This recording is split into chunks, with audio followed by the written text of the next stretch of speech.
A plain electromagnetic wave of frequency 50 MHz travels in free space along the positive x direction. At a particular point in space and time, electric field is 6.3 along positive j cap.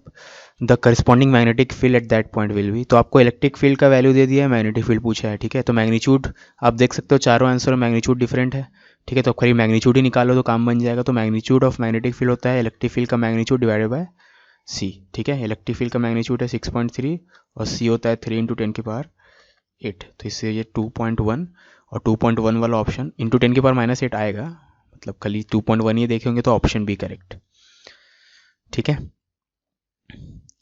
The energy associated with electric field is UE and with magnetic field is UB for an electromagnetic wave in free space. Then, ठीक है, अब energy associated with electric field UE है और energy density हमें पता है, energy density जो होता है, याद रखना एनर्जी डेंसिटी को वॉल्यूम से मल्टीप्लाई करेंगे तो एनर्जी मिल जाएगा, ठीक है। तो energy density associated with electric field कितना होता है, हाफ एप्सिलॉन नॉट E², ये होता है energy density associated with electric field, ठीक है। यहाँ E0 होता है, ठीक है। तो इसी को अब हम लोग कन्वर्ट करेंगे ऐसे टर्म्स में सच दैट ये UB के बराबर हो जाए, ठीक है। अब UB आपको याद होगा, UB क्या होता था, B²/2 μ0, ठीक है। ये E0 होता है, B0 होता है, maximum value of electric field, maximum value magnetic field, ठीक है ना। अब समहाउ इसको कन्वर्ट करना है इस टर्म्स में, ठीक है। तो E0 का बदले हम लोग क्या पुट कर सकते हैं और एप्सिलॉन नॉट का बदले क्या पुट सकते हैं μ0 के टर्म्स में। तो आपको पता है ये E0 का बदले या C का वैल्यू अगर पुट करें तो आपको पता है C क्या होता है 1/√of μ0 एप्सिलॉन नॉट, और यहाँ से अगर आप एप्सिलॉन नॉट का वैल्यू निकालो तो एप्सिलॉन नॉट का वैल्यू आपको मिलेगा 1/μ0 c², ठीक है। एप्सिलॉन नॉट का ये वैल्यू अगर यहाँ पुट करें, ये खाली लिखे हैं देखने के लिए कि किस सेंस में बढ़ना चाहिए ताकि इसके टर्म्स में आ जाए, ठीक है। तो एप्सिलॉन नॉट का वैल्यू अगर पुट करें μ0 c² E0², ठीक है। अब यहाँ पे आप देखोगे तो 1/2 μ0 तो आ चुका है, 1/2 μ0 चाहिए था और E0/c हो जाएगा आपका B0²। तो एग्जैक्टली वही आ गया, दिस इज UB, ठीक है। तो energy density of electric field अगर energy density of magnetic field के बराबर है तो energy associated with electric field will be equal to energy associated with magnetic field, ठीक है। यहाँ स्मॉल यू था, कैपिटल यू, तो ऑप्शन डी करेक्ट है। If the magnetic field of a plane electromagnetic wave is given by this equation B equal to, equation दिया हुआ है magnetic field as magnetic field wave का, then the maximum electric field associated, ठीक है। तो maximum magnetic field तो ये है, तो B0 आपका ये है, दिस इज B0, ठीक है। और आपसे E0 पूछा है, तो E0 क्या होता है, B0 × C, तो E0 पूछा गया है, E0 होता है B0 × C। B0 का वैल्यू है 100 × 10⁻⁶ और C होता है 3 × 10⁸, ठीक है। तो 300 आएगा ये और डिवाइडेड बाय और इंटू 100, ठीक है। तो हो जाएगा 3 × 10⁴ ऐसा यूनिट्स में, ऐसा यूनिट्स न्यूटन पर coulomb, option B. The electric field of a plane polarized electromagnetic wave in free space at t = 0 is given by this expression. Then the magnetic field is given by, ठीक है। तो आपको electric field का expression दे दिया है, लेकिन याद रखना है वेव इक्वेशन नहीं है, क्योंकि वेव इक्वेशन में टी वाला टर्म भी रहता है। तो यहाँ पे जो भी वेव इक्वेशन होगा उसमें टी का वैल्यू 0 पुट किए तब इक्वेशन आया है, ठीक है। तो वेव इक्वेशन में t = 0 पुट करने के बाद ये इक्वेशन आया है। तो आप अब दो अजम्पशन से इस क्वेश्चन को बना सकते हो, मतलब इनिशियल इलेक्ट्रिक फील्ड का जो इनिशियल बोले मतलब क्या, इलेक्ट्रिक फील्ड का जो एक्सप्रेशन आप मानोगे वेव इक्वेशन का, एक तो 10j cap cos 6x + 8z plus omega T और एक बार में माइनस ओमेगा टी, ठीक है। क्योंकि प्लस ओमेगा टी हो या माइनस ओमेगा टी हो, टी का वैल्यू 0 पुट करेंगे तो ये इक्वेशन ऐसा बन जाएगा, है ना। तो हमें नहीं पता प्लस है कि माइनस है, ठीक है। तो अभी शुरू में ऐसे स्टार्ट करते हैं, ठीक है। और ये किस डायरेक्शन में जे कैप कहलाऊंगा, ठीक है। तो इससे आगे बढ़ते हैं। अब हमें पता है कि ओमेगा टी के अलावा जो टर्म होता है वो वाला टर्म k.r होता है, ठीक है। k के अलॉन्ग आपका मैग्नेटिक k.r होता है। तो यहाँ पे इसको अब k.r के टर्म्स में लिखना है, ठीक है। समझ में आई बात। r हमेशा क्या होगा, r होगा जो यहाँ पे दो कोऑर्डिनेट्स मेंशन है वही होगा। तो r वेक्टर तो आपका सिंपली x तो i कैप के अलॉन्ग रहेगा और z k कैप के अलॉन्ग, तो x i cap z k cap. तो आर वेक्टर हमेशा ये होता है, ठीक है ना। आपको सोचना है कि इसमें क्या मल्टीप्लाई करे कि ये आ जाए डॉट प्रोडक्ट के थ्रू। तो अब सिंपल है, के का वैल्यू क्या होना चाहिए, एक्स के साथ क्या था 6 था तो 6 आई कैप, और जेड के साथ क्या था, जेड के साथ क्या चाहिए 8 चाहिए तो 8 के कैप। ठीक है, तो आपको के वेक्टर पता चल गया। ठीक है ना, तो ये के वेक्टर है, ये आर वेक्टर है, के डॉट आर लिखेंगे यहाँ पे या यही लिख दो कोई फर्क नहीं पड़ता, प्लस माइनस ओमेगा टी, ये आपका इलेक्ट्रिक फील्ड का एक्सप्रेशन है। ठीक है, तो अब मैग्नेटिक फील्ड का एक्सप्रेशन निकालना है तो ठीक है, अगर आप मैग्नेटिक फील्ड का एक्सप्रेशन निकालोगे तो आप देखोगे तो सब टर्म तो जैसे यहाँ पे सर चलो निकाल के दिखाता हूँ मैं। मैग्नेटिक फील्ड का एक्सप्रेशन कैसा होना चाहिए, मैग्नीट्यूड ऑफ मैग्नेटिक फील्ड होना चाहिए into direction of magnetic field. ठीक है, ये maximum value of magnetic field है, ये डायरेक्शन मैग्नेटिक फील्ड है, और फिर ये जो साइनसोडल या कोसाइनसोडल टर्म जो है कॉस वाला। ठीक है, cos 6x plus 8z plus minus omega T. ठीक है, प्लस माइनस ओमेगा टी है ना। अब ओमेगा का वैल्यू तो हम लोग निकाल सकते हैं आराम से। ओमेगा क्या होता है आपका, ओमेगा होता है सी बाय के, ये होता है ना ओमेगा। ओमेगा क्या होता है आपका सी बाय के। ठीक है, के का वैल्यू यहाँ से मिल जाएगा, के का मैग्नीट्यूड कितना होगा, के का मैग्नीट्यूड हो जाएगा यहाँ से 10 है ना, तो ओमेगा कितना है सी बाय 10। ठीक है, 6i प्लस 8j का मैग्नीट्यूड निकालेंगे तो square root of 6 square plus 8 square मतलब square root of 10 square which is 10, तो ओमेगा का वैल्यू सी बाय 10 यूज करेंगे हम लोग। ठीक है, sorry omega c t c के होता है, ओमेगा होता है सी के। ठीक है, तो ओमेगा बाय के इक्वल टू ओमेगा वी, हाँ ओमेगा सी के होता है, मैं उल्टा लिख रहा था। सी का वैल्यू सी और के का वैल्यू यहाँ से कितना आएगा 10 आएगा। ठीक है, तो ओमेगा का वैल्यू कितना है 10c, तो ओमेगा का वैल्यू 10c। ठीक है, अब हम लोग को ये डिटरमिन करना है बी नॉट का वैल्यू कितना है, और ये यहाँ प्लस होगा कि माइनस होगा। बी नॉट का वैल्यू तो आप आराम से निकाल सकते हो, बी नॉट क्या होता है ई नॉट बाय सी। ठीक है, इलेक्ट्रिक फील्ड का मैग्नीट्यूड कितना है, इलेक्ट्रिक फील्ड का मैक्सिमम वैल्यू कितना है 10 है ना, क्योंकि ये वाला टर्म तो 1 रहेगा है ना, तो इलेक्ट्रिक फील्ड का मैक्सिमम वैल्यू कितना है आपका 10। ठीक है, तो मैग्नीट्यूड या एम्पलीट्यूड का वैल्यू है 10 बाय सी, तो बी नॉट का वैल्यू है 10 बाय सी, तो सब चीज़ पता चल गया, ये 10 बाय सी। ठीक है, ये वाला टर्म में प्लस होगा कि माइनस होगा वो पता करना है, और ये बी कैप। अब बी कैप मतलब मैग्नेटिक फील्ड का डायरेक्शन। ठीक है ना, अब हमें पता है कि इलेक्ट्रिक फील्ड का डायरेक्शन यानी ई कैप और मैग्नेटिक फील्ड का डायरेक्शन का क्रॉस प्रोडक्ट आपको वेलोसिटी ऑफ वेव का डायरेक्शन देता है। ठीक है, तो यहां से आप बोल सकते हो कि बी कैप का डायरेक्शन क्या हो जाएगा, याद रखना साइकिल रहता है तो दिस क्रॉस दिस होगा, वैसे दिस क्रॉस दिस होगा, वैसे दिस क्रॉस दिस होगा, है ना, सेम से मूव करते रहो, this cross this cross this and this cross this will give B cap. ठीक है ना, तो बी कैप का वैल्यू के लिए C cap cross E cap.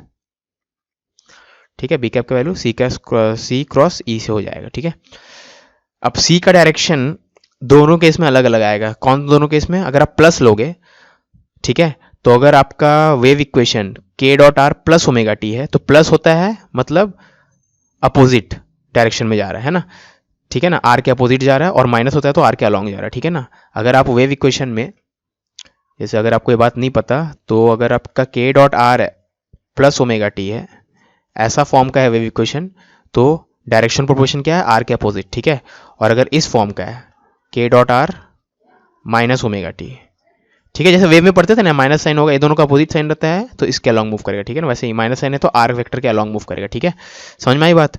तो सी कैप, सी तो आपका वेव वेलोसिटी का डायरेक्शन है ना, वेव वेलोसिटी डायरेक्शन डिपेंड करेगा हम लोग प्लस साइन ले रहे कि माइनस साइन लेंगे। ठीक है, तो अगर हम लोग इस इक्वेशन में दो अलग अलग तरीके से हम लोग आगे बढ़ सकते हैं, एक बार प्लस वाला केस में लेंगे, प्लस ओमेगा टी वाला केस के लिए आगे बढ़ रहा है, और एक बार माइनस ओमेगा टी वाला केस के लिए आगे बढ़ रहा है। ठीक है ना, तो प्लस ओमेगा टी वाले केस में आपका सी कैप का डायरेक्शन अपोजिट टू आर होगा। ठीक है ना, तो प्लस वाले केस में अपोजिट होगा, तो तब बी कैप का वैल्यू हम लोग लिखेंगे negative of R cap cross E. ठीक है ना, क्योंकि वेलोसिटी का direction will be opposite to R vector, है ना, अपोजिट टू आर वेक्टर। इस केस में अपोजिट टू आर वेक्टर रहेगा क्योंकि प्लस साइन है, और इस केस में अलॉन्ग आर। ठीक है, और माइनस ओमेगा टी के केस में अलॉन्ग आर रहेगा, तब उस हम लोग यूज करेंगे बी कैप का बदले R cap cross E cap. ठीक है, अब आर का वैल्यू आर क्यों लिख रहा हूं मैं सॉरी आर ने के लिखना चाहिए यहाँ पे, के बोल रहा था मैं, हर बार के होगा। ठीक है ना, के अलॉन्ग, यहाँ पे के अपोजिट, यहाँ पे के अलॉन्ग। ठीक है, माइनस साइन में के अलॉन्ग। ठीक है ना, मैं आर बोल रहा था तब से, के बोलना चाहिए था, वो स्लिप ऑफ टंग है, यहाँ पे के। ठीक है, हाँ, अब के आपको पता है, के वेक्टर तो पता है आपको 6i प्लस 8j, तो के कैप क्या हो जाएगा, के कैप हो जाएगा आपका वेक्टर डिवाइडेड बाय उसका लेंथ, वेक्टर का लेंथ कितना है 10, ठीक है। तो ये आपका के कैप है ना, तो उसका वैल्यू पुट कर देते हैं यहाँ पे। तो के कैप का वैल्यू कितना, 6, 8, 10, ठीक है। क्रॉस ई कैप, ई कैप वेक्टर ई का डायरेक्शन क्या है, जे कैप है ना। ई कैप का वैल्यू मतलब यानी जे कैप, ठीक है। ई कैप मतलब जे कैप है ना। तो यहाँ पे बी कैप इतना आएगा और यहाँ पे बी कैप उसका अपोजिट आएगा, क्योंकि माइनस साइन है यहाँ पे माइनस साइन नहीं है, ठीक है ना।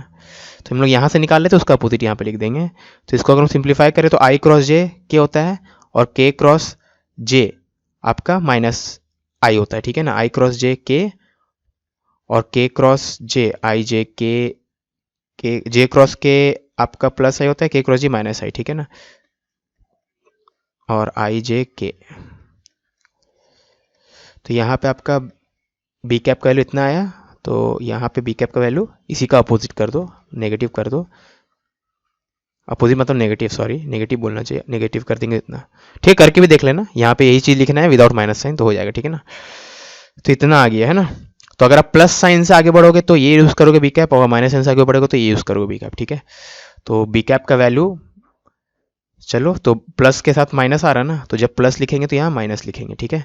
और माइनस के साथ प्लस आ रहा है, ठीक है। तो ऐसा साइन यूज़ करने वाले हम लोग, 8i minus 6k divided by 10, ठीक है। मल्टीप्लीकेशन में ध्यान देना है ना, this whole thing is in multiplication, ठीक है। बी कैप हो गया और cos 6x plus 8z plus minus 10ct, ठीक है। अब यहाँ से ये 10 तो कट गया, तो आपका minus plus 8i minus 6k divided by c ये आएगा, और यहाँ पे cos 6x plus 8z plus minus 10ct, ठीक है। ये आ गया है ना। अब अगर माइनस वाला साइन लेंगे तो ये माइनस तो उठाएंगे, तो यहाँ वाला में प्लस उठाएंगे, और यहाँ पे प्लस साइन लेंगे तो तब माइनस साइन उठाएंगे, ठीक है ना। तो दो सॉल्यूशन आपके पास आएगा। अगर माइनस वाला साइन से आगे बढ़े तो आपके पास आएगा 6k minus 8i divided by c, minus वाला साइन ले रहे पहले, ठीक है। ये cos 6x plus 8z plus c t ये आएगा, ठीक है। अगर माइनस साइन से आगे बढ़ते प्लस साइन से आगे बढ़ेंगे तो 8i minus 6k divide by c cos 6x plus 8z minus 10ct, ठीक है। तो एक सोल्यूशन ये आएगा, अब एक सोल्यूशन ये आया है, ठीक है। इन दोनों में से जो ऑप्शन है मैच करेगा मार्क कर लेंगे। तो मुझे तो दिख रहा है 6 minus 8 6k minus 8i by सी, तो ऑप्शन बी मैच कर रहा है, ठीक है। दिस इज ऑप्शन बी, और ये किसी भी ऑप्शन में, ये भी एक आंसर है लेकिन किसी ऑप्शन में नहीं है, तो ये सिलेक्ट नहीं कर सकते हम लोग, ऑप्शन बी सिर्फ होगा, ठीक है। ऑप्शन बी, सॉरी 6k सही किया होना मैं, नेगेटिव लिए इसका 6k माइनस 8i। यहाँ चलो देखते हैं, प्लस के अलॉन्ग जब प्लस लिए थे हम लोग तो नेगेटिव ऑफ ये, सही है, नेगेटिव ऑफ ये, और आई जे के हो जाएगा, आई जे के और माइनस साइन, ठीक है, और के जे माइनस आई माइनस माइनस प्लस, सही तो है। तो बी कैप का वैल्यू सही पुट किए थे। तो जब इसको प्लस लिए तो, अरे जब इसको प्लस लेंगे तो ये माइनस नहीं प्लस ही आ रहा है, ठीक है। तो यहाँ में उल्टा साइन कर दिया था मैं, ये थोड़ा स्लाइट करेक्शन, ठीक है। तो प्लस वाले केस में प्लस आएगा, तो मैं उल्टा यहाँ पे बोल रहा हूँ, तो यहाँ पे माइनस कर दो, सब चीज़ सही था। मैं जब यहाँ पे देख रहा था तो ये प्लस वाले केस में ही प्लस आया था, ठीक है। तो वो उल्टा साइन दे रहे थे वो नहीं, तो यहाँ पे माइनस दे दो और यहाँ पे प्लस दे दो, ठीक है। तो ये ऑप्शन बी है ना, वो आंसर चेक के तो पता चल गया। तो यहाँ पे मैच नहीं कर रहा था, तो उसमें समझ में आ गया कहीं ना कहीं कैलकुलेशन मिस्टेक था। तो अब माइनस है यहाँ पे, यहाँ भी माइनस है, बाकी ये चीज़ ठीक है। तो ऑप्शन बी आपका करेक्ट है। बस इसमें केस में दो आंसर आना चाहिए, ठीक है, लेकिन ए सी डी में कोई भी इससे मैच नहीं कर रहा है ना, इसलिए ये वाला ऑप्शन लोग टिक नहीं कर सकते, तो एक ही ऑप्शन, ठीक है। An electromagnetic wave of intensity 50 watt per meter square enters a medium of refracting index n without any loss.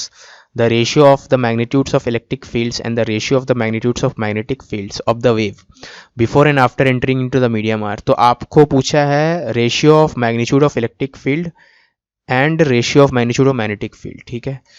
तो आपको अगर पता हो तो ये रिलेशन तो पता है, वेलोसिटी ऑफ वेव क्या होता है, c बाय रिफ्रैक्टिव इंडेक्स, ठीक है।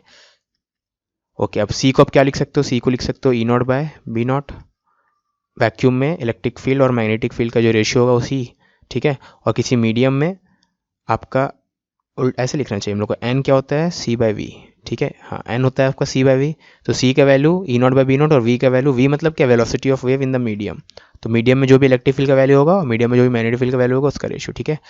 अब इसको फर्दर हम लोग ऐसे लिख सकते हैं E naught by E divided by B naught by B, इस पूरी चीज़ को ऐसे लिख सकते हैं, ठीक है।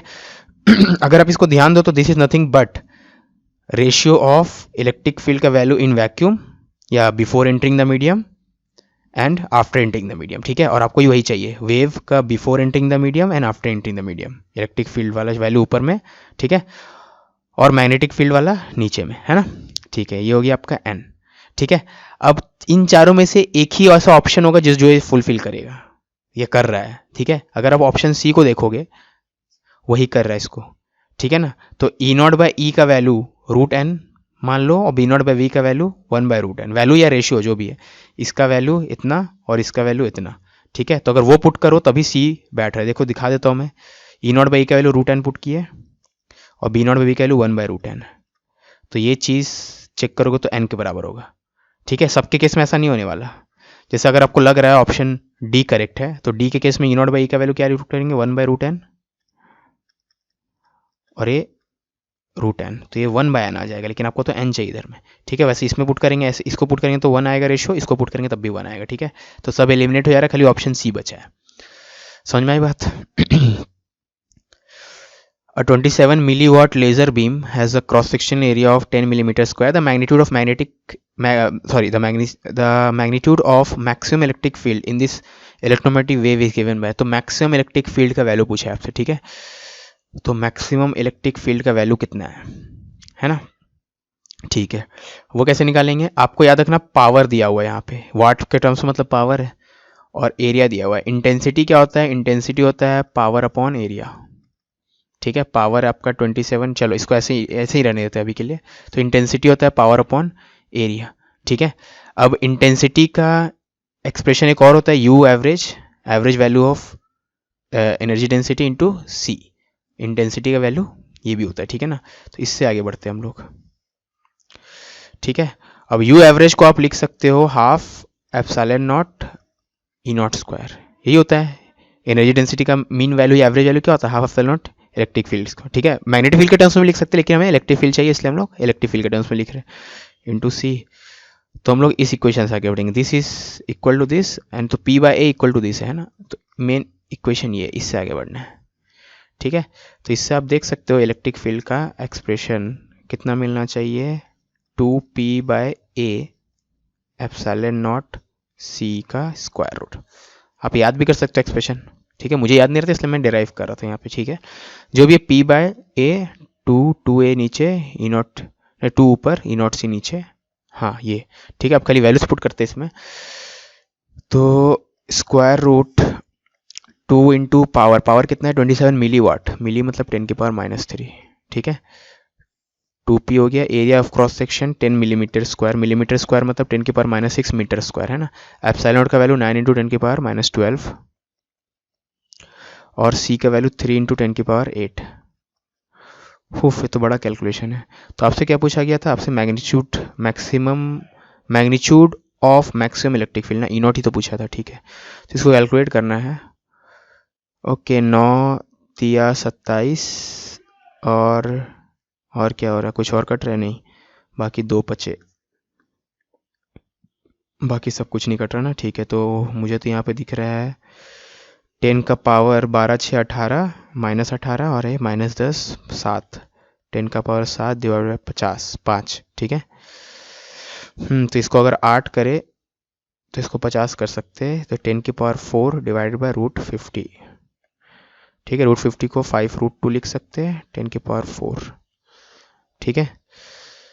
ओके, सही किया ना कैलकुलेशन में, 5 9 तिया 27 2 5 10, हाँ सही है, ठीक है। तो इसको सॉरी इसको तो और अच्छे से लिख सकते थे, मतलब ऐसे करने की ज़रूरत ही नहीं है, यहीं पे ऊपर नीचे 2 डाल देते हैं ना, ज़्यादा इजी कैलकुलेशन हो जाएगा। 2 2, ठीक है। तो 100 हो गया, मतलब 2 इंटू 10⁶, क्योंकि √2 का वैल्यू तो पता है हमें, ठीक है। √2 होता है 1.4 और इसका मतलब किलो, ठीक है। आपको इलेक्ट्रिक फील्ड चाहिए, मतलब न्यूटन पर मीटर, इलेक्ट्रिक फील्ड क्या था, न्यूटन पर कूलम या वोल्ट पर मीटर, ठीक है। तो वोल्ट पर मीटर के फॉर्म में आंसर, यहाँ डी ऑप्शन देख लो, 1.4 किलो वोल्ट पर मीटर, ठीक है, option D.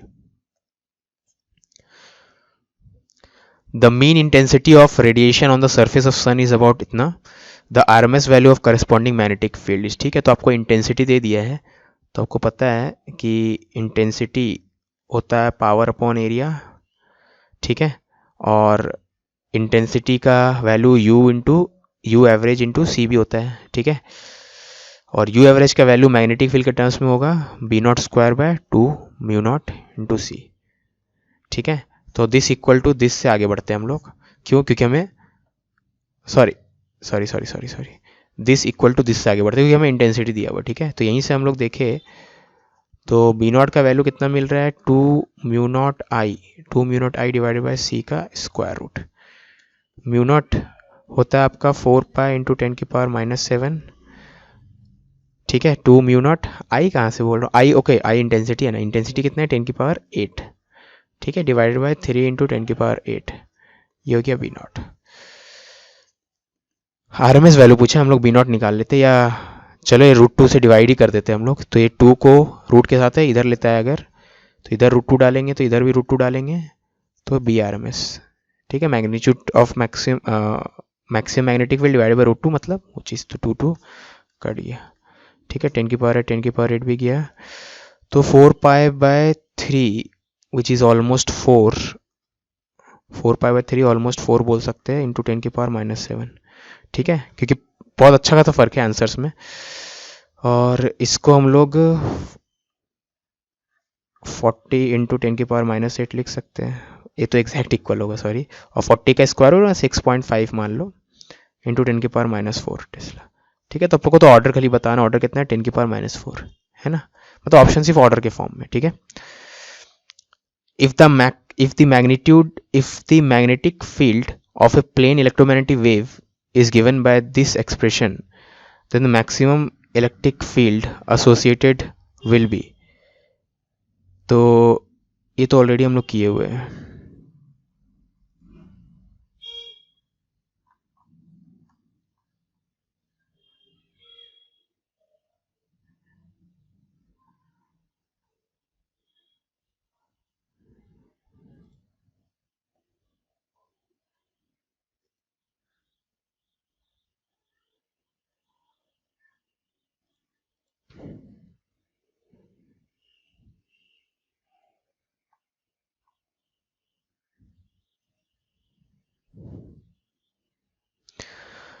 An electromagnetic wave is represented by the electric field, ये आपको इलेक्ट्रिक फील्ड का वेव इक्वेशन दिया गया है, taking unit vector in XYZ direction to be IJK, जो कि नॉर्मली लेते हैं the direction of propagation vector, ठीक है। तो आपको पता है प्रोपोगेशन वेक्टर कैसे निकालते हैं हम लोग, इसी को मॉडिफाई करेंगे हम लोग, ठीक है।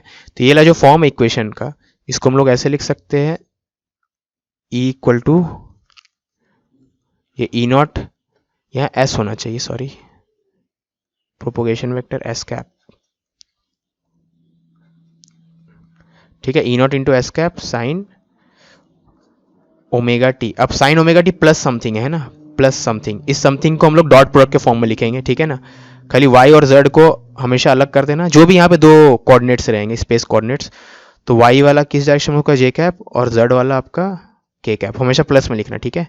y z का j cap plus z k cap, और इसके साथ क्या आएगा आपका 6 j cap minus 8 k cap, ठीक है। ध्यान देना, इन दोनों का डॉट प्रोडक्ट करेंगे तो ऐसा आ जाएगा, है ना। हमेशा स्पेस कोऑर्डिनेट्स को प्लस में लिखना, और उसका जो रिमेनिंग रहेगा उसको यहाँ पे लिखना, ठीक है ना। अब ये उस फॉर्म का, इसको अगर कंपेयर करें इससे, इस इक्वेशन से, वो जो जनरल वेव इक्वेशन रहेगा, साइन ओमेगा टी प्लस के डॉट आर, ठीक है, इससे अगर कंपेयर करें तो ये मैच कर रहा है, ये प्लस है, तो यानी ये आपका के वेक्टर हो गया, ठीक है। के मतलब वही प्रोपोगेशन वेक्टर, एस बोल देते हैं यहाँ पे, चलो, ताकि के कैप उसमें और उसमें कंफ्यूजन ना हो, एस, ये एस, ठीक है, प्रोपोगेशन वेक्टर को सपोज एस बोल रहे हैं, है ना। तो ये एस वेक्टर हो गया, ठीक है ना। लेकिन हमेशा याद रखना कि अगर आप वेव इक्वेशन में प्लस साइन लिखते हो, यहाँ पे दो ही पॉसिबिलिटी, एक प्लस या एक माइनस, ठीक है ना। तो प्लस साइन लिखोगे तो wave will be travelling opposite to this S vector, ठीक है ना। तो वेव इसके अपोजिट जाएगा, ठीक है। तो क्योंकि प्लस है यहाँ पे, हम लोग प्लस वाला फॉर्म ले रहे हैं, हम लोग प्लस वाला फॉर्म से स्टार्ट किया, ये माइनस साइन नहीं था, याद रखना, ठीक है। ये मैं खाली कंपेयर करने के लिए जब मैं चेक कर रहा था, ओमेगा टी मैच कर रहा, प्लस प्लस मैच कर रहा, ठीक है ना। तो प्लस साइन हम लोग यूज कर रहे, तो अपोजिट टू, तो आपका डायरेक्शन ऑफ प्रोपोगेशन क्या हो जाएगा, डायरेक्शन ऑफ प्रोपोगेशन किसे होगा, अपोजिट टू एस, ठीक है, एस के अपोजिट होगा, ठीक है ना। तो एस के अपोजिट मतलब इसका एस वेक्टर क्या है, एस वेक्टर है आपका 6j माइनस 8k, ठीक है। तो इसका यूनिट वेक्टर क्या हो जाएगा, इसके अलोंग यूनिट वेक्टर निकालने के लिए direction of opposite to S, ठीक है। तो एस के अलोंग यूनिट वेक्टर क्या हो जाएगा, 6j minus 8k divided by 10, क्योंकि इसका मैग्नीट्यूड कितना है, 10 है, ठीक है। तो अपोजिट टू ये वाला वेक्टर, क्योंकि यूनिट वेक्टर है ना, अपोजिट टू दिस मतलब इसका नेगेटिव कर दो, या ऑर्डर को चेंज कर दो प्लस माइनस का, ठीक है। तो आपका आंसर क्या हो जाएगा, 8k। तो इस फॉर्म में नहीं दिख रहा क्योंकि 2 से वो लोग 2 को काट दिया है, तो 2 तिया 2 बचे, तो 4k minus 3j divided by 5, option A, ठीक है।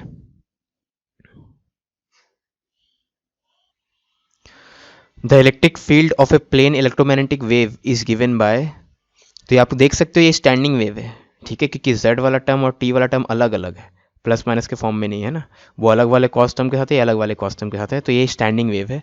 तो आपको स्टैंडिंग वेव का एक्सप्रेशन दे दिया है ऑफ इलेक्ट्रिक फील्ड, ठीक है। तो करस्पॉन्डिंग मैग्नेटिक फील्ड का एक्सप्रेशन क्या होगा, ऑफकोर्स इलेक्ट्रिक फील्ड अगर स्टैंडिंग वेव है तो मैग्नेटिक फील्ड भी आप मतलब अगर इलेक्ट्रिक फील्ड स्टैंडिंग वेव बना रहा है तो मैग्नेटिक फील्ड भी स्टैंडिंग वेव बना रहा होगा, तो इन चारों में से कौन सा ऑप्शन होना चाहिए ये पूछा गया, ठीक है ना। तो हम लोग इसको तोड़ते हैं, तो थोड़ा इसमें मैथ्स जरूरत पड़ेगा। तो इलेक्ट्रिक फील्ड, इसको पहले हम लोग दो तरीके से बनाएंगे, तो एक सिलेबस वाला पार्ट से बनाएंगे जो थोड़ा लंबा होगा, और एक सिलेबस के बाहर वाले तरीके से बताएंगे, वो कुछ बच्चों को आता होगा, तो उस मेथड से थोड़ा लंबा होगा, लेकिन वो आउट ऑफ वो उससे छोटा होगा, लेकिन वो आउट ऑफ सिलेबस वाला मेथड है। तो पहले सिलेबस वाला मेथड समझते हैं। तो इसको हम लोग ऐसे लिख सकते हैं, तो ई नॉट बाई 2 कर दो, आई कर दो, ठीक है। तो 2 cos a cos b, ठीक है। और 2 cos a cos b को हम लोग क्या लिख सकते हैं, 2 cos a cos b को हम लोग लिख सकते हैं cos a minus b plus cos a plus b,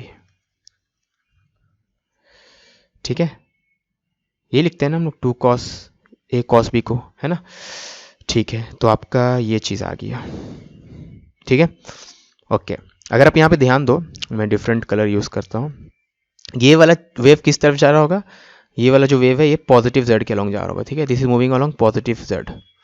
और ये वाला वेव किस तरफ जा रहा होगा, ये नेगेटिव z के अलॉन्ग जा रहा है ना, ठीक है ना। यहाँ माइनस साइन इससे पॉजिटिव है, यहाँ प्लस साइन है तो इसलिए नेगेटिव है, ठीक है, ओके। अब हम लोग इसके करस्पॉन्डिंग, जैसे ये एक आपका इलेक्ट्रिक वेव है, ठीक है, इलेक्ट्रिक फील्ड वाला वेव इक्वेशन है, ये भी इलेक्ट्रिक फील्ड वाला वेव इक्वेशन है, तो इसके करस्पॉन्डिंग मैग्नेटिक फील्ड वाला वेव इक्वेशन लिखते हैं, ठीक है ना, ओके। तो इसके करस्पॉन्डिंग मैग्नेटिक फील्ड वाला वेव इक्वेशन क्या हो जाएगा, तो अगर आप मैग्नेटिक फील्ड लिखना चाहते हो तो आपको पता है मैग्नेटिक फील्ड का वैल्यू क्या होता है, इलेक्ट्रिक फील्ड का जो मैग्नीट्यूड है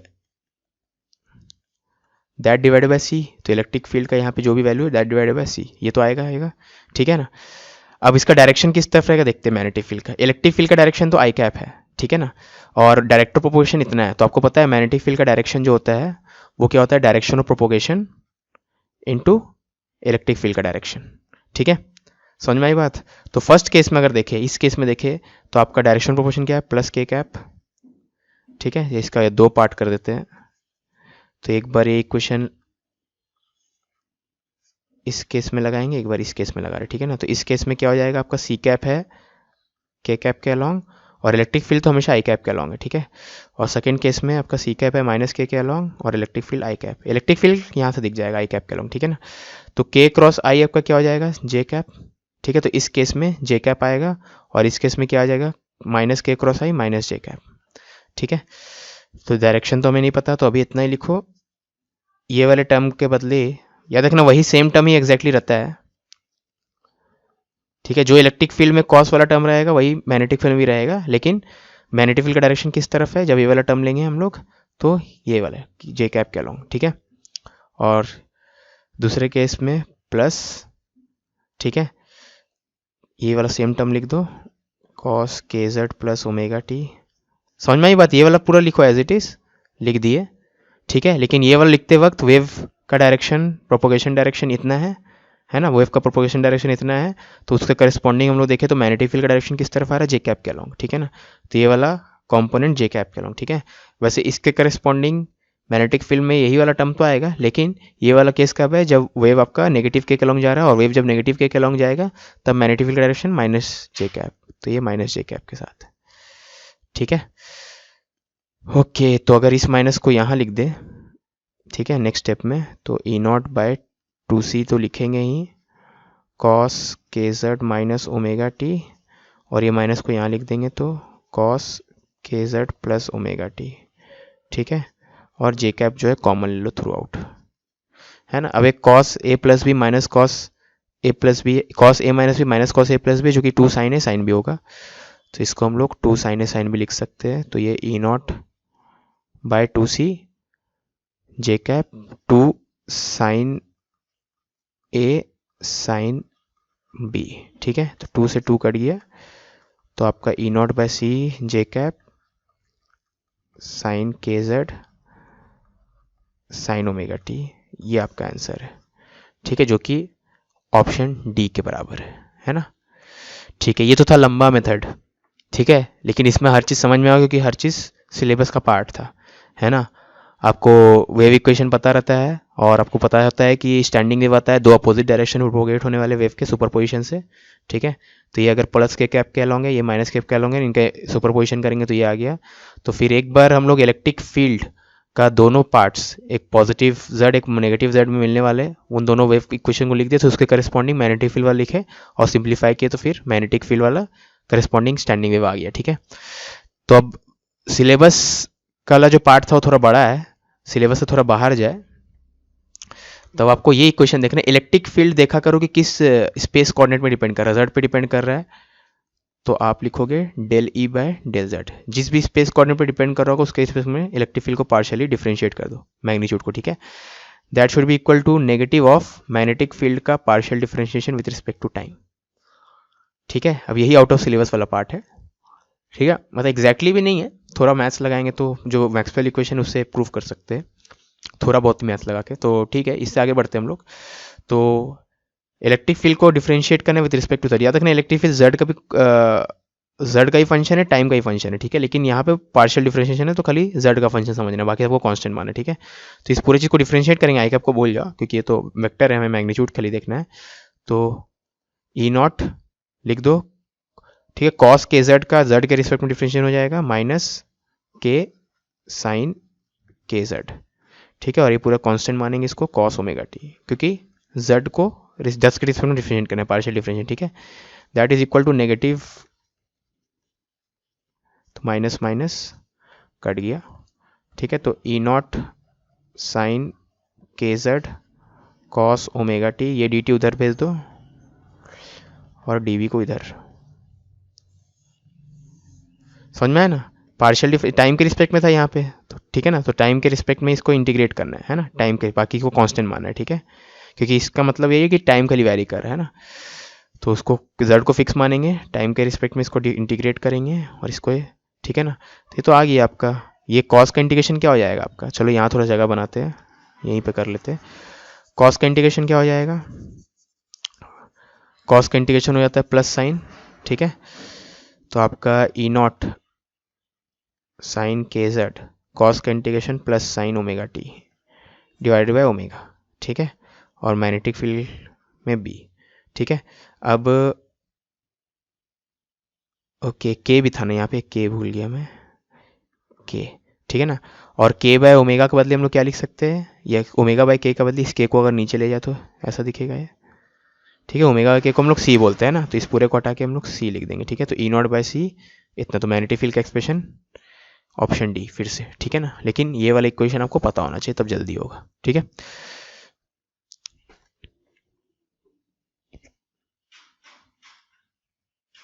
A plane electromagnetic wave travels in free space along positive x direction.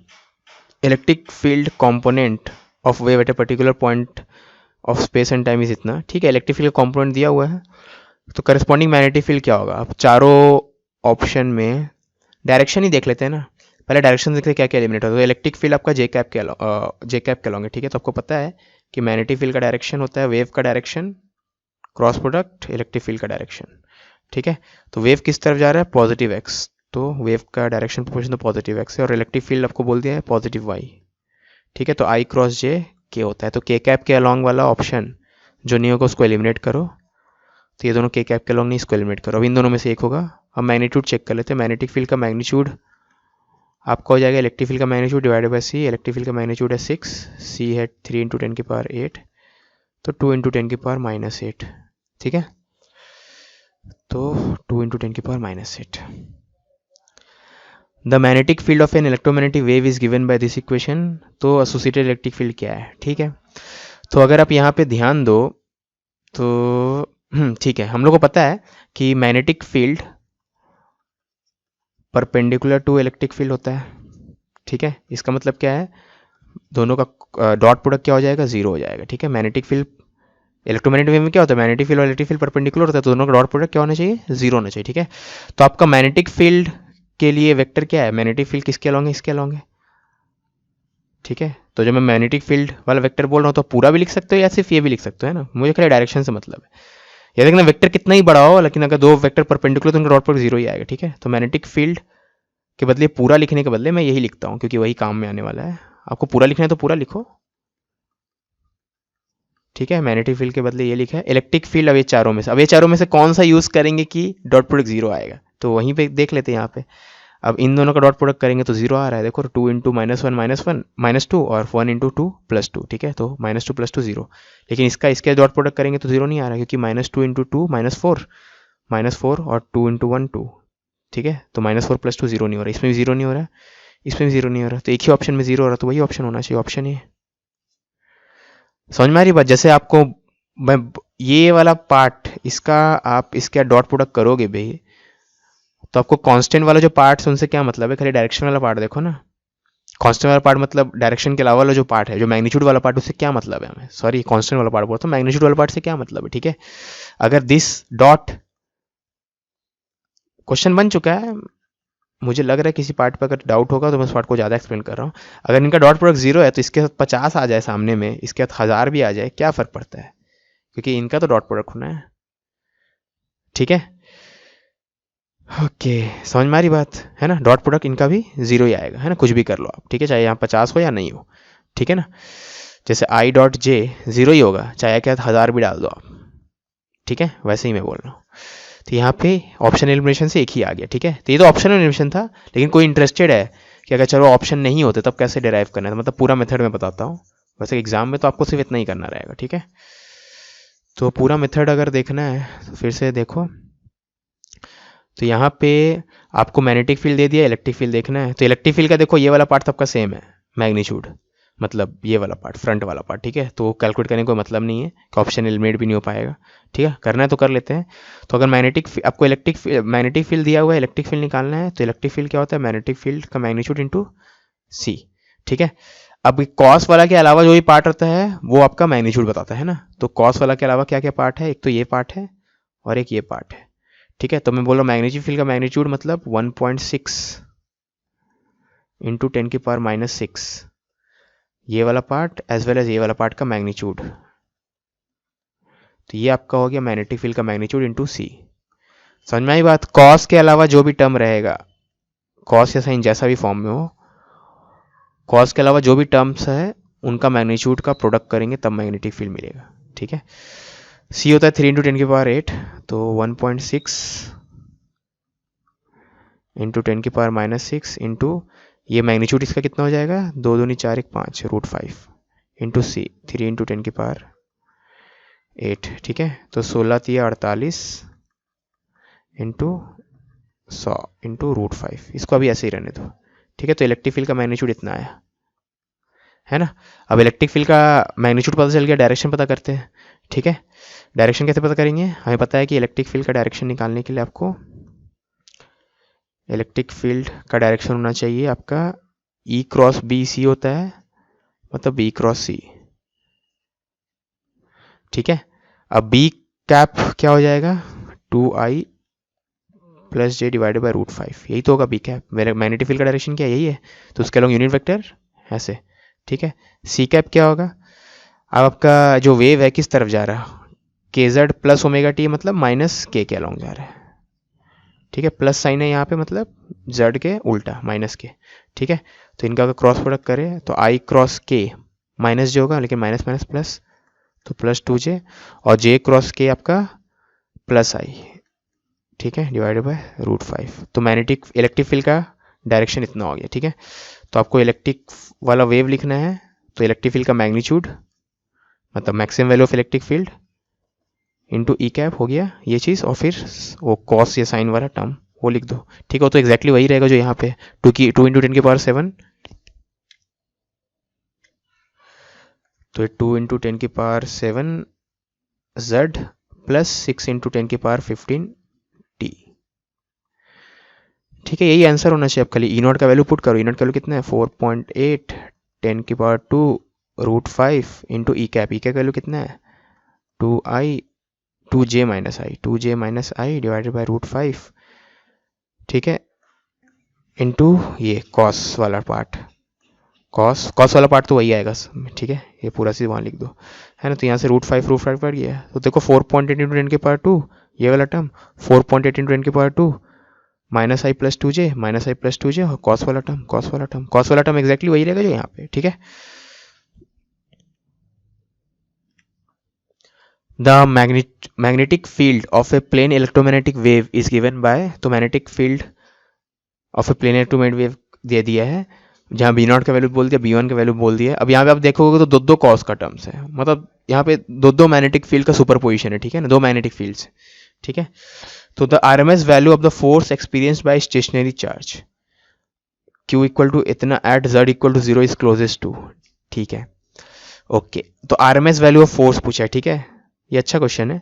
यहाँ पे अगर आप ध्यान दो तो जो ये वाला टर्म है इसके करस्पॉन्डिंग अगर इलेक्ट्रिक फील्ड लिखे हम लोग, तो इसके करस्पॉन्डिंग इलेक्ट्रिक फील्ड का वैल्यू को E0 बोल रहा हूँ, मैग्नीट्यूड मतलब एम्पलीट्यूड को, एम्पलीट्यूड बोलना चाहिए, मैं बार मैग्नीट्यूड निकल जा रहा है, और इसके करस्पॉन्डिंग जो आपका इलेक्ट्रिक फील्ड का एम्पलीट्यूड है वो E1 है। ठीक है, इसके करस्पॉन्डिंग क्या है E0 है, इसके करस्पॉन्डिंग जो इलेक्ट्रिक फील्ड का वो E1 है। ठीक है ना, अगर आप इसके करस्पॉन्डिंग जो इलेक्ट्रिक फील्ड लिखोगे उसका डायरेक्शन किस तरफ रहेगा, याद रखना ये मैग्नेटिक फील्ड आई कैप के अलॉन्ग है।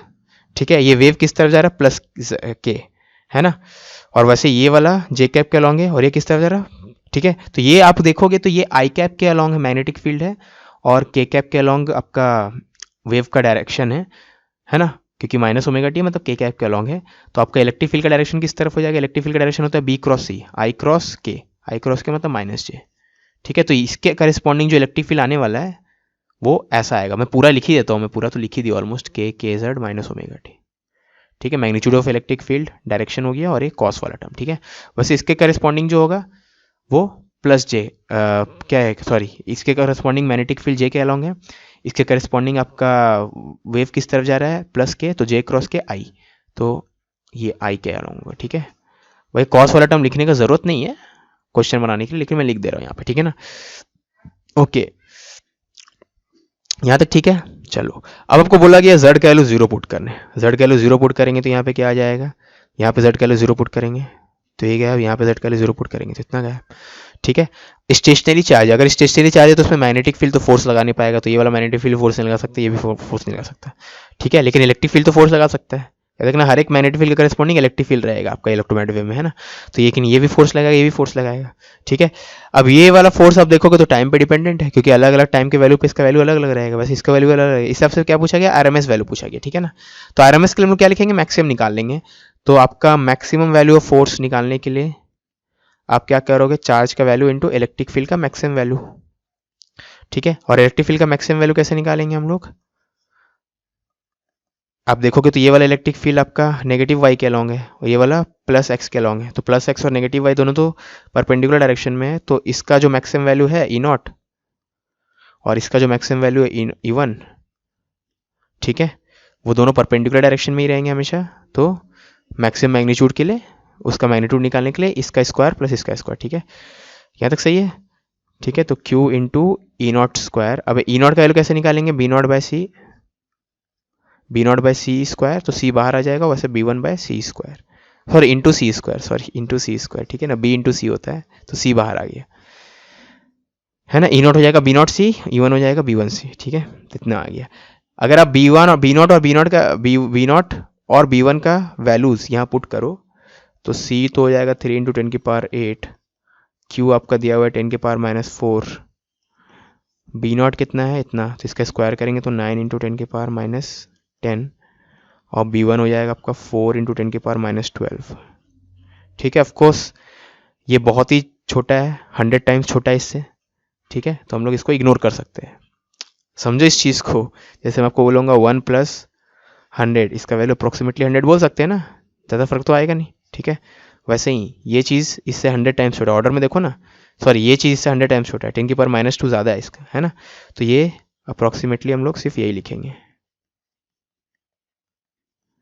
ये वाला चीज़, ठीक है। तो इसका स्क्वायर रूट करेंगे तो क्या आएगा, 3 इंटू 10 की पावर -5, है ना, तो 3 × 9 इंटू 5 × 4 9, तो ये 0.9, ठीक है।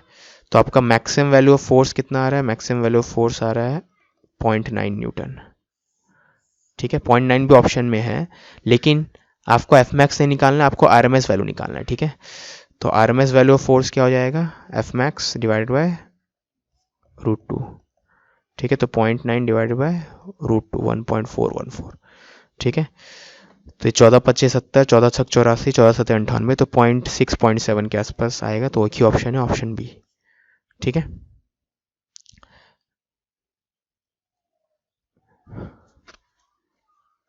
A plane electromagnetic wave having frequency 23.9 GHz propagates along positive z in free space.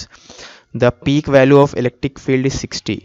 Which among the following is the acceptable magnetic field component in the electromagnetic wave? ठीक है, तो आपको फ्रीक्वेंसी दे दिया है, वेव का प्रोपोगेशन का direction दे दिया है, इलेक्ट्रिक फील्ड का मैक्सिमम वैल्यू भी दे दिया है, ठीक है। तो आपको बोला गया कि मैग्नेटिक फील्ड का एक्सप्रेशन कैसा रहेगा, ठीक है। तो सबसे पहली बात यहाँ पे ध्यान देना कि मैग्नेटिक फील्ड का डायरेक्शन हम लोग निकालते हैं, उससे देखते हैं क्या क्या एलिमिनेट हो रहा है। तो मैग्नेटिक फील्ड का डायरेक्शन कैसे निकालते हैं हम लोग, मैग्नेटिक फील्ड का डायरेक्शन निकालते हैं आपका इलेक्ट्रिक वेव प्रोपोगेशन का डायरेक्शन इंटू इलेक्ट्रिक फील्ड का डायरेक्शन, ठीक है, सब आपका यूनिट वेक्टर्स, ठीक है। तो मैग्नेटिक फील्ड के along unit vector equal to wave velocity के along unit vector into electric field के अलॉन्ग। अब वेव वेलोसिटी किस तरफ है, पॉजिटिव जेड, तो सी कैप आपका हो जाएगा पॉजिटिव जेड के अलॉन्ग। इलेक्ट्रिक फील्ड किस तरफ है, प्रोपोगेट्स अलॉन्ग इतना, peak value of electric field इतना, which of the following is acceptable, ठीक है। अब इलेक्ट्रिक फील्ड का डायरेक्शन हमें नहीं बताया गया है, ठीक है, इलेक्ट्रिक फील्ड का डायरेक्शन हमें बताया नहीं गया है, लेकिन हमें पता है कि इलेक्ट्रिक फील्ड इसके परपेंडिकुलर होता है, किसके परपेंडिकुलर होता है, आपका वेव वेलोसिटी के अलॉन्ग। तो यहाँ के है तो यहाँ आई भी हो सकता है और जे भी हो सकता है, ठीक है। तो के क्रॉस आई, अगर आई कैप हुआ, या माइनस आई भी हो सकता है, वैसा कुछ नहीं है, प्लस माइनस आई भी हो सकते हैं, या प्लस माइनस जे भी हो सकते हैं, ठीक है। तो प्लस माइनस आई, इसको अच्छे से लिखते हैं, कंफ्यूजन क्यों करना, ठीक है। वैसे यहाँ पे अगर आप ऑप्शन देखो तो मैग्नेटिक फील्ड का अगर मैग्नीट्यूड निकालते हैं, मैग्नेटिक फील्ड का मैग्नीट्यूड क्या होता है, आपका इलेक्ट्रिक फील्ड का magnitude divide by c, electric field का मैग्नीट्यूड 60 है, डिवाइडेड बाय सी 3 इंटू 10 की पावर 8। इससे देखते क्या क्या ऑप्शन एलिमिनेट हो रहा है, ठीक है। फिर वही सब देखेंगे क्योंकि बहुत सारा यहाँ पे पॉसिबिलिटीज आ जा रहा था, इसलिए। तो 20 इंटू 10 की पावर -8, ठीक है। तो 20 इंटू 10 की पावर -8 मतलब 2 इंटू 10 की पावर -7, तो 2 इंटू 10 की पावर -7 वाला ऑप्शन सिर्फ ए और सी है, तो ये दोनों ऑप्शन तो काट दो, ठीक है, ये दोनों पॉसिबल है। अब एक आई कैप के अलॉन्ग है, एक जे कैप के अलॉन्ग है, आपका ये चीज़, अरे यार ऑप्शन सी सही है, ठीक है। हाँ यहाँ पे देखो ना, और बाकी कुछ करने की जरूरत नहीं है इस क्वेश्चन में, ऑप्शन ही बहुत बेकार दिया हुआ है। यहाँ पे देख लो, आपका वेव किस तरफ जा रहा है, पॉजिटिव जेड, ठीक है ना। अब पॉजिटिव जेड के अलॉन्ग वेव जा रहा है, तो उसके लिए आप पॉजिटिव जेड के अलॉन्ग जा रहा है, तो या तो ये पॉसिबल हो सकता था, या तो बस यही पॉसिबल हो सकता था, कुछ करने की जरूरत ही नहीं है, ठीक है। तो इस क्वेश्चन को अगर फिर से बनाना हो हमें, तो हम लोग कुछ नहीं देखेंगे, यहाँ पे ऑप्शन यहाँ पे बहुत गंदे दिए हुए थे, इससे तुरंत ऑप्शन ही एलिमिनेट हो जा रहा है, ठीक है। आपको खाली ये देखना है कि पॉजिटिव जेड के अलॉन्ग जा रहा है, मतलब माइनस ओमेगा टी वाला फॉर्म का होना चाहिए, ठीक है। माइनस ओमेगा टी वाला फॉर्म का सिर्फ यही इक्वेशन है और कोई है ही नहीं, यहाँ प्लस प्लस प्लस, तो एक ही ऑप्शन हो सकता है, ठीक है। A light wave is incident normally on a glass slab of refractive index 1.5. If 4% of light gets reflected and the amplitude of the electric field of the incident light is 30, then the amplitude of the electric field of the wave propagating in the glass medium will be, ठीक है। तो suppose ये आपका glass है, ठीक है, ये glass है और यहाँ वैक्यूम है ना, तो वैक्यूम से वेव आया ग्लास में चला गया, ठीक है। तो आपको बोल दिया गया कि 4% गेट्स रिफ्लेक्टेड, है ना, कुछ 4% रिफ्लेक्ट हो गया, तो जो भी इंटेंसिटी है, ठीक है, उसका 4% तो रिफ्लेक्ट हो गया, तो ट्रांसमिट कितना हो गया होगा, 96%, है ना, तो 0.9 इतना एनर्जी ट्रांसमिट हो गया होगा, ठीक है। हम लोग एब्जॉर्प्शन 0 मान ले रहे हैं, ठीक है, क्योंकि एब्जॉर्प्शन के बारे में कुछ बोला नहीं गया है, plus none of this type का आंसर नहीं है ना, तो हम लोग, मेरा असम्पशन है, वैसे इनको लिखना चाहिए था एब्जॉर्प्शन 0 है, ठीक है। तो इतना इंसिडेंट हुआ, 4% रिफ्लेक्ट हो गया, मतलब 96% ग्लास के अंदर चला गया, ठीक है ना, तो ये आपका ट्रांसमिटेड है, ठीक है। ओके, तो आपको बोला गया है कि amplitude of electric field of the wave propagating in the glass medium, ठीक है। तो इसका अगर इंटेंसिटी देखें हम लोग, तो ये कितना है, 0.96 आई नॉट, ठीक है। तो इंटेंसिटी ऑफ ट्रांसमिटेड वेव है इतना, है ना। ट्रांसमिटेड वेव का इंटेंसिटी, किसी वेव का इंटेंसिटी क्या होता है, एनर्जी का आपका एनर्जी डेंसिटी जो होता है वो, तो half epsilon into electric field का, ऐसे नहीं लिखते इसको, इलेक्ट्रिक फील्ड का ट्रांसमिटेड वैल्यू, ठीक है, ये हो गया एनर्जी डेंसिटी इनटू सी। ये समझ में आता है ना, इंटेंसिटी क्या होता है, अगर आपको ये समझ में नहीं आ रहा तो इंटेंसिटी होता है यू एवरेज इनटू सी स्पीड, ठीक है। U होता है हाफ एप्सिलॉन इलेक्ट्रिक फील्ड का स्क्वायर, तो हाफ मीडियम है यहाँ पे, ट्रांसमिटेड किस में, ग्लास में हो रहा ना, तो इसलिए एप्सिलॉन नॉट यूज़ नहीं करे और ई नॉट यूज़ नहीं करे, ठीक है। तो ट्रांसमिटेड वेव का मैग्नीट्यूड क्या, ट्रांसमिटेड वेव का एम्पलीट्यूड इंटू एप्सिलॉन इंटू इसका स्क्वायर हाफ और ये स्पीड, ठीक है, 0.96। इंसिडेंट वेव का हो जाएगा आपका, इंसिडेंट वेव कहाँ था, इंसिडेंट वेव तो वैक्यूम में था, तो वैक्यूम में है तो एप्सिलॉन नॉट और ई नॉट यूज करेंगे, और वैक्यूम में स्पीड ऑफ लाइट सी, ठीक है। यहां तक समझ में आई बात, तो हाफ से हाफ कैंसल, है ना। आपको पता है कि ये चीज जो है ई क्या होता है, ई आपका होता है E naught into E R, relative, है ना, रिलेटिव परमिटिविटी से मल्टीप्लाई करेंगे आपका वैक्यूम वाला जो परमिटिविटी या फ्री स्पेस वाला परमिटिविटी से, तो आपको मीडियम वाला मिल जाता है, ठीक है ना, इंटू इतना इंटू स्पीड, स्पीड क्या होता है, सी बाय रिफ्रैक्टिव इंडेक्स, ठीक है, 0.96 into epsilon not into electric field का मैग्नीट्यूड का स्क्वायर, इलेक्ट्रिक फील्ड का मैग्नीट्यूड कितना है 30, ठीक है, इंसिडेंट का कितना है 30 इंटू सी, ठीक है। तो यहाँ से कुछ और कट रहा है, ई नॉट कट गया, एप्सिलॉन नॉट सॉरी, और सी भी कट गया, आपको चाहिए था ई टी का वैल्यू, ठीक है। तो 0.96 into 30 square into n divided by E R, ये आपका हो जाएगा, इसका स्क्वायर रूट आपको ई टी दे देगा, ठीक है, यहाँ तक ठीक है। ओके, और रिफ्रैक्टिव इंडेक्स कितने दिया है, 1.5 दिया हुआ है ना, रिफ्रैक्टिव इंडेक्स 1.5, तो इसका बदले हम लोग 1.5 पुट करेंगे, ठीक है। और ये क्या है आपका रिलेटिव परमिटिविटी, रिलेटिव परमिटिविटी का वैल्यू दिया है, रिलेटिव परमिटिविटी का वैल्यू दिया है क्या, ग्लास स्लैब है ने, ई आर का वैल्यू तो हमें चाहिए होगा यहाँ पे, ई आर का वैल्यू, ओके, तब वो लोग असम्पशन लिए होंगे, तब एक होता है आपका जैसे, ओके चलो ये अजीब लगेगा, लेकिन आपका जो रिफ्रैक्टिव इंडेक्स होता है वो square root of E R और म्यू आर होता है, ठीक है, ये होता है, ये रिलेशन है ना, रिफ्रैक्टिव इंडेक्स इक्वल टू इतना, ठीक है ना। अब यहाँ पे ध्यान दो आप कि अब ये थोड़ा आउट ऑफ सिलेबस वाला चीज़ है, मुझे नहीं लगता एनसीईआरटी में कहीं लिखा हुआ है ये, कि अब जो भी डाइलेक्ट्रिक होता है ना, जैसे ग्लास स्लैब एक डाइलेक्ट्रिक है, डाइलेक्ट्रिक के लिए आपका म्यू आर का वैल्यू ऑलमोस्ट 1 होता है, ठीक है ना, तो for glass slab you can use this, ठीक है ना, तो mu R is approximately 1 for dielectric. ठीक है, डाइलेक्ट्रिक्स के लिए क्लोज टू 1 होता है ना, तो म्यू आर का वैल्यू 1, वो असम्पशन यूज करना होगा क्योंकि यहाँ पे कहीं वैल्यू दिया नहीं है। ठीक है, वैसे ये रिलेशन आपको पता होगा, लेकिन म्यू आर का वैल्यू 1 होता है ये मुझे नहीं लगता एनसीईआरटी में कहीं दिया हुआ है। तो ठीक है, ये थोड़ा आउट ऑफ सिलेबस वाला चीज़ था, तो बस ये वैल्यू पुट करेंगे तभी होगा। तो एन का वैल्यू हम लोग square root of E R, यानी ई आर का वैल्यू एन स्क्वायर। ठीक है, तो ई आर का वैल्यू एन स्क्वायर पुट करेंगे, है ना। तो 1.5 ये कट गया, समझ में आई बात। वैल्यू नहीं था इसलिए फोर्स हुआ मोला रिलेशन यूज़ करने के लिए, और इसमें भी ये वाला चीज़ मुझे यूज़ नहीं करना चाहिए लेकिन यूज़ करना पड़ रहा है, मतलब होता है लेकिन आपको नहीं पता होगा। ठीक है, ओके। अब इसको अगर देखें तो 0.96 इंटू इतने तो 30 हो जाएगा, 0.96 डिवाइड बाई 1.5 इंटू 30। ठीक है, तो 0.96 डिवाइड बाई 1.5, 0.96 डिवाइडेड बाय 1.5, इसका स्क्वायर रूट चाहिए हमें 0.64, उसका स्क्वायर रूट क्या हो जाएगा 0.8, 0.8 इंटू 30, 8 या 24, तो 24 आएगा। ठीक है, 24 ऑप्शन सी। समझ में आई बात।